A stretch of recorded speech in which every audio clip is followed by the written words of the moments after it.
Welcome back to the channel, y'all, and today we're going to be talking about the structure of flight, the different certifications, what to expect when you first get there, and how you move through the different positions of flight. So go ahead and stay tuned and we'll get right into it. Alright, first things first, what's the difference? Alright, so when I'm talking about flight, I'm talking about you have your flight personnel and then you have your back office personnel. So all your back office personnel do all the other jobs that don't include doing like the law enforcement stuff that flight does. So if you guys want to check out all the different positions you can get for back office, go ahead. I will leave a link for that video down below and you can go ahead and check that one out. But today we're talking about just flight personnel, and the way this works is it's all the people that are doing your LE stuff. So what you're doing is it's the people that are working the gates, it's the people that are working patrol, it's the people that are doing the dispatch, and it's also the flight chiefs, and that makes up your flight personnel. So we're gonna go ahead and start off with the people working the gates. So that's gonna be the first thing you do when you get there. You're gonna work the gates.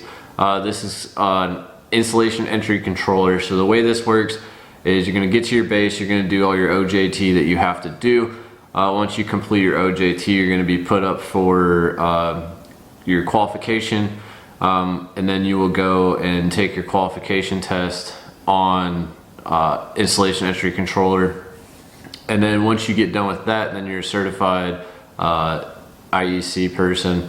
And then once you do that for a little bit, get better knowledge of the job, then eventually you can get put up for RFL, which is a response force leader, and those are the people that are working your patrol. Those are the people driving around the cars doing traffic stops, responding to building alarms, and etc. So the way for you to get into that is just to put your time in station. Every place is going to be different.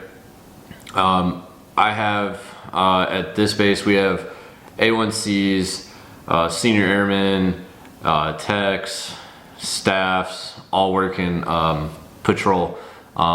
So you have that job where that's going to be like your next step after IEC. That's going to be your next step, is going to be to get your RFL certification. And then of course you do that for a bit. You do it with somebody that is RFL certified, and they pretty much give you the OJT so you can get that taken care of. Once you get done with that, then you'll go do your qualification test for RFL, and then once you get that done, then you are now a response force leader, and you can now go on the road by yourself. And now of course you're going to put your time in, learn the job even more by doing the job more. And then the next step after that is going to be your BDOC. So for us, that is our dispatch alarm monitors. So those are the people that go and dispatch other people to alarms, medical emergencies, traffic accidents, anything like that. Anything that a patrol or gate needs to know, the BDOC is the one that's going to know it. So that's going to be your next step. For this, it's usually a senior airman staff position, because it is referred to as a desk sergeant. So usually you gotta be a senior airman staff to do it. But there are A1Cs that do it. As long as you're proficient in your job, that's really what it comes down to, because for you to be a BDOC controller, you really have to be proficient in your job, and you have to know the IEC and the RFL job very well, so that way you know that job already, so you know how to dispatch those people to the job, and then you know if they need help, they can always call on you to assist them with hey, what paperwork do I need, what do I need to do, this and that and the other. You need to be that very well-rounded person that knows everything about those two positions below you, so that way you can do that job very proficiently. The next job is going to be your flight chief. This person is the one that is in charge of the flight. So usually this is a tech and master position, and they are the ones that control everything. They're the ones that all the responses get, you know, routed up to them so they know what's going on. They're the ones that can terminate stuff, and etc. So they're the ones that are at the top of the chain when it comes to actual flight personnel. They are the top because they are the flight chiefs for that day and for that flight itself.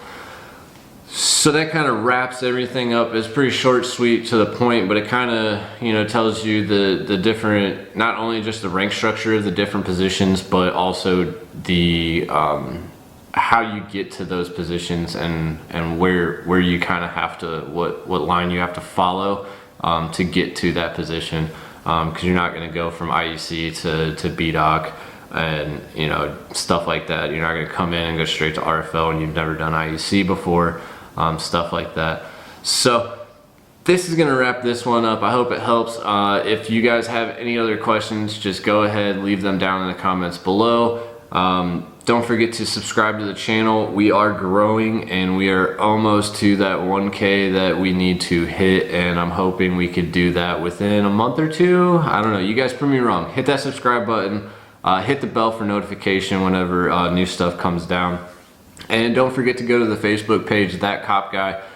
It's kind of just I made that page just that way everybody could hop on there and ask questions, and have multiple different people in there that are not in yet and people that are in that can answer your questions, and possibly find someone that might have more knowledge than I do to be able to answer that question for you, or have a different situation and they might have the answer for you.